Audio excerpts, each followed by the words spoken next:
Welcome to Teaching Truth. Larry Walters virtually brought Los Angeles to a standstill in 1982 when he realised his lifelong dream to fly. Having been disqualified from the United States Air Force, he became frustrated at watching jets fly over his back garden. So as a result, one day he went to his local army store, bought 45 weather balloons and several tanks of helium, and he attached the weather balloons to his garden chair and made plans to spend the afternoon taking a little flight. He made sandwiches, took a few cans of Coke from the fridge, filled the water balloons for ballast, and loaded his air gun so that he could burst them to descend. He sat in his chair, loosened the ropes, and within seconds soared upwards into the sky, eventually levelling off at an incredible 11,000 feet. Far too frightened to shoot any of the balloons, he floated above Los Angeles before drifting into the approach airway to Los Angeles International Airport. Fortunately, a United Airlines and Pan Am plane saw him from a distance and contacted air traffic control, reporting that they had spotted a man with a gun at 11,000 feet sitting on a garden chair. Emergency procedures at Los Angeles International Airport swung into full alert and the helicopter was scrambled. Eventually, with the helicopter positioned a few feet above him, a rope was lowered for him to grab onto, and the helicopter took him to safety. Larry Walters was duly arrested by the Los Angeles police for invading international airspace.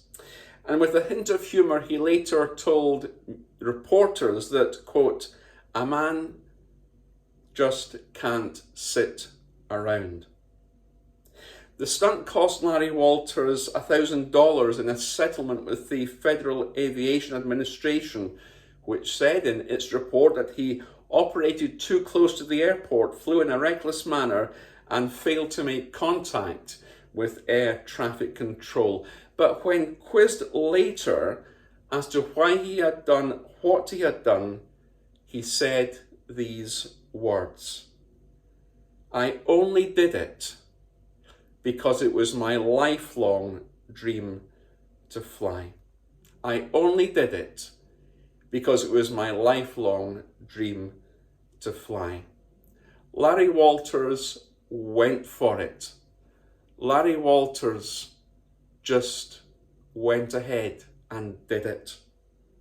And in our reflections today, as we continue our theme of if you want to walk on water, you've got to get out of the boat, and as we've been thinking about discerning the call this week, today in our reflections, we just want to think about just going for it, just doing it. Because sooner or later there comes a point, the make up your mind time.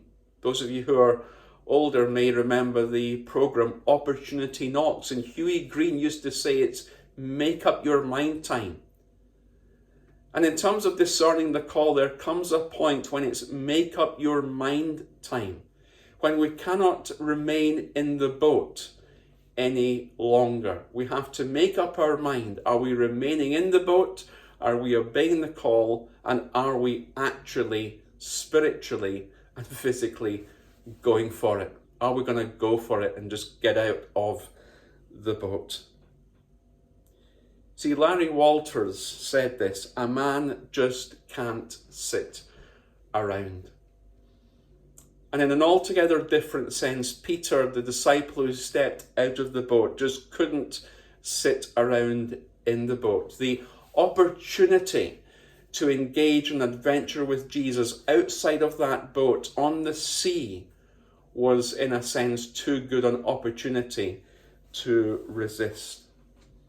And friends, we just can't, like Larry Walters, sit around. I'm not proposing we get 45 weather balloons in a garden seat and spend their afternoons taking a little flight. Not at all.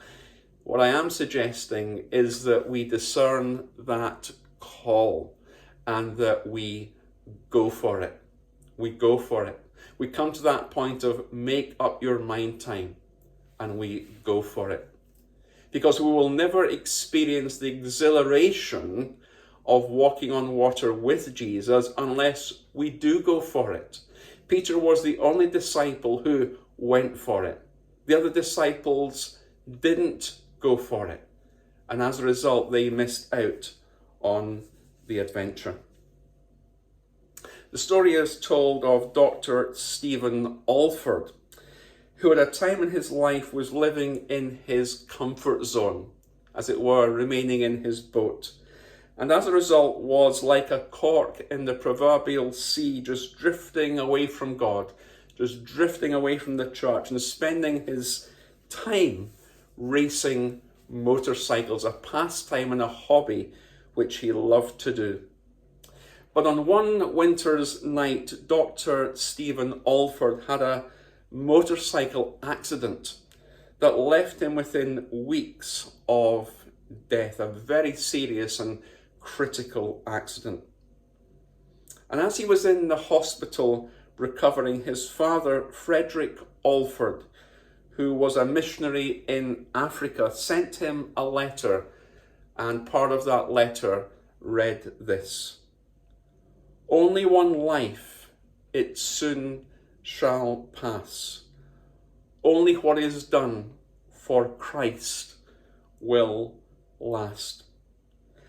That was the Lord's summons, the Lord's call, as it were, for Dr. Stephen Alford to not just in time get out of his hospital bed, but to go for it in response to the call of God, to get out of his boat. And the rest, as we say, is history, because as we know, Dr. Stephen Alford went on to become one of the most distinguished Bible teachers and preachers of his generation.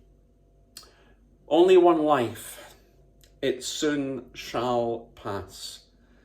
Only what's done for Christ will last. May those words be, in a sense, just the motivation that we need, the call that we need to get out of the boat and to go for it. Yes, it's important that we listen to the call. Yes, it's important that we explore the call.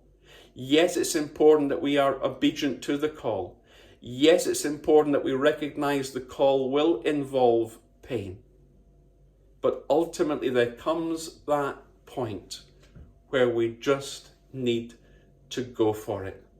There came that point with Peter where he just had to go for it, to step out of the boat and walk towards Jesus. Are you at that point today where you just need to go for it, to step out of that boat, to go for it? Only one life, it soon shall pass. Only what's done for Christ will last. May those words be the inspirational words we need today to enable us to step out of our boat, to discern the call, and to go for it.